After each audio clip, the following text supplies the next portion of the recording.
ఈరోజు ఒక దురదృష్టకరమైన సంఘటన తిరుపతి నగరంలో జరిగింది.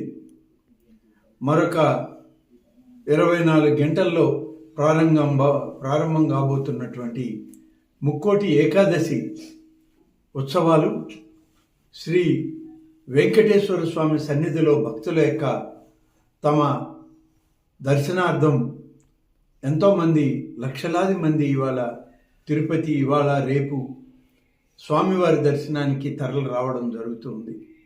ఒక దురదృష్టకరమైన సంఘటన అక్కడ జరిగింది. తొక్కిసలాట 6 మంది భక్తులు వివిధ ప్రాంతాల వాళ్ళు చనిపోవడం కూడా జరిగిందని చెప్పి కలెక్టర్ గారు, ఎస్పీ గారు చెప్పడం జరిగింది.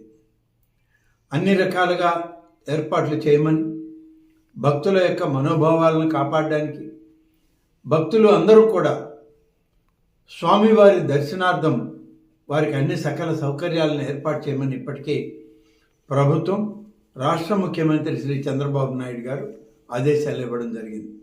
కానీ ఇది ఒక దురదృష్టకరమైన సంఘటన ఈరోజు తిరుపతిలో సాయంత్రం జరగడం, దీని మీద చనిపోయినటువంటి కుటుంబాలకు, ఆ వ్యక్తులకు ప్రగాఢమైన సానుభూతిని తెలియజేస్తూ వారిని పరామర్శించడమే కాదు, రేపటి నుంచి జరిగేటువంటి ముక్కోటి ఏకాదశి కార్యక్రమాలను కూడా పర్యవేక్షించడానికి గౌరవ ముఖ్యమంత్రి గారి ఆదేశాల మేరకు మరి నేను, రాష్ట్ర రెవెన్యూ శాఖ మంత్రి శ్రీ అనగాని సత్యప్రసాద్ గారు, అలాగే రాష్ట్ర హోంశాఖ మంత్రి శ్రీమతి అనిత గారు అందరం కలిసి తిరుమతికి బయలుదేరాం.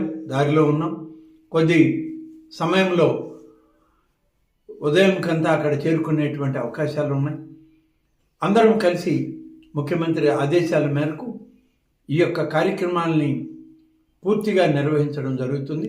అధికారుల యొక్క సమన్వయ లోపాన్ని సరిచేసుకొని టీటీడీ బోర్డు కానీ, అధికారులు కానీ, జిల్లా అధికార యంత్రాంగం అంతా సమన్వయంతో రాష్ట్ర ప్రభుత్వం యొక్క ఆదేశాల మేరకు, గౌరవ ముఖ్యమంత్రి శ్రీ చంద్రబాబు నాయుడు గారి ఆదేశాల మేరకు సజావుగా ముక్కోటి ఏకాదశి ఉత్సవాల్ని మరి మొదలుపెట్టి పూర్తి చేయడానికి కూడా మేమందరం అక్కడే ఉండి పనిచేయడం జరుగుతుంది.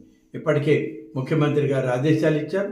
దాని మీదట మేము రేపు ఉదయానికంతా అక్కడికి చేరి అధికారులతో సమన్వయ కార్యక్రమాలను చేస్తూ ముఖ్యమంత్రి గారికి, రాష్ట్ర ప్రభుత్వానికి అన్ని కార్యక్రమాల యొక్క వివరాలను అందించడం జరుగుతుంది.